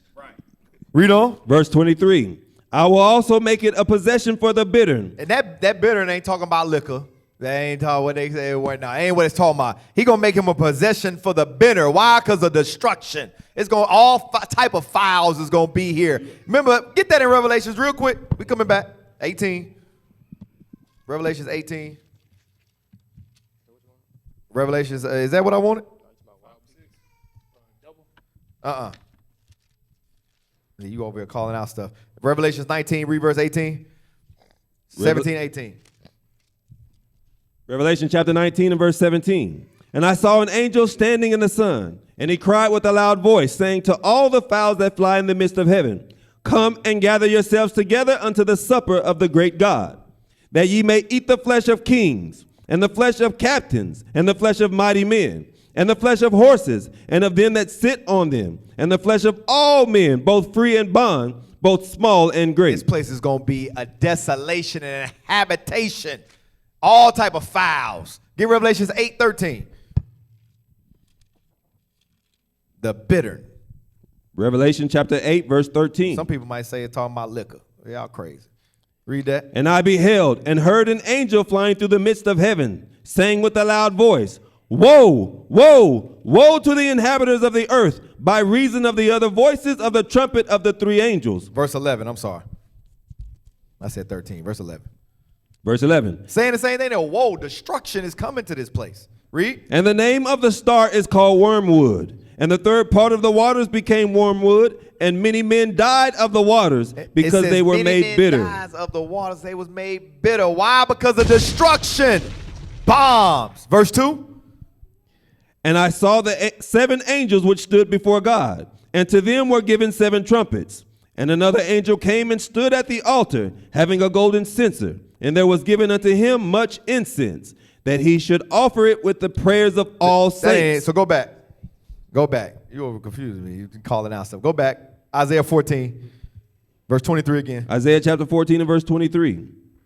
I will also make it a possession for the bittern and pools of water, and I will sweep it with the besom of destruction. Talking about the broom of destruction. He gonna sweep it with the broom of destruction. Read on. Saith the Lord of hosts. Read. The Lord of hosts hath sworn, saying, surely as I have thought. Surely as I have thought. Read. So shall it come to pass. So shall it come to pass. Read. And as I have purposed, so shall it Saying the stand. same thing we read in Jeremiah 51. All the purpose of the Lord shall be accomplished in Babylon. So shall as I have purposed, so shall it stand.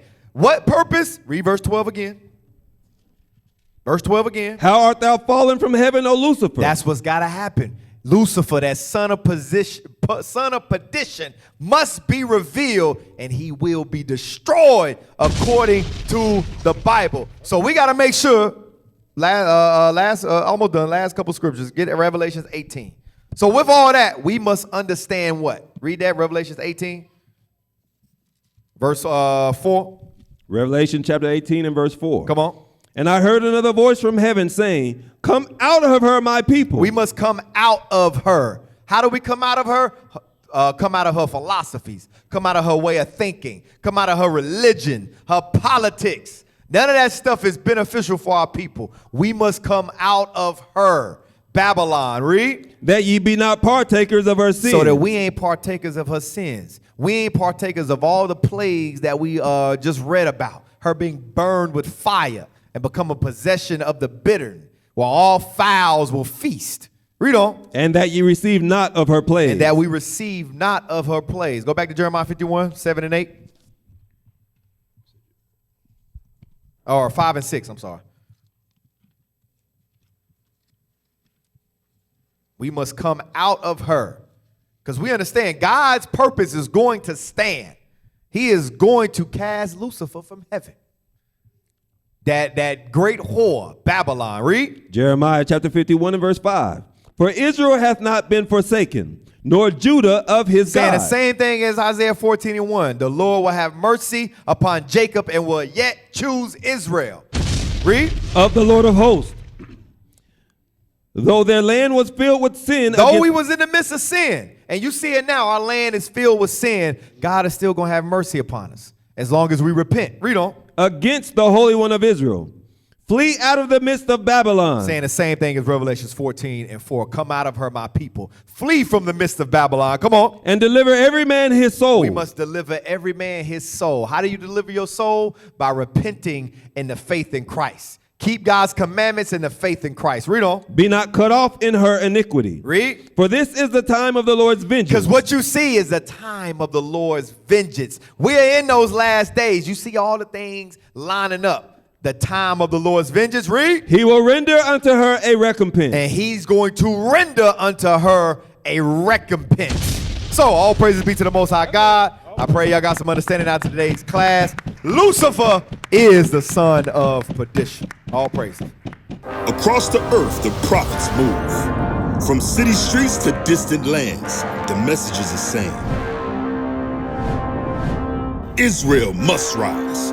Through every quest, every journey, the truth spreads.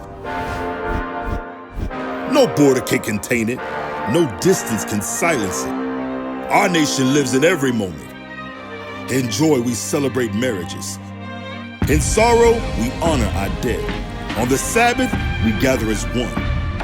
Families rejoicing together, bound by the commandments of God.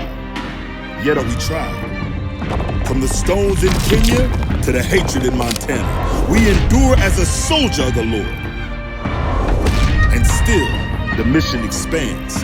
On the airwaves, on the screens, in every nation under heaven, Israel's voice is heard. We build our communities. We raise our children in royalty. We restore what was broken. We clean what was defiled. We show the world who we are.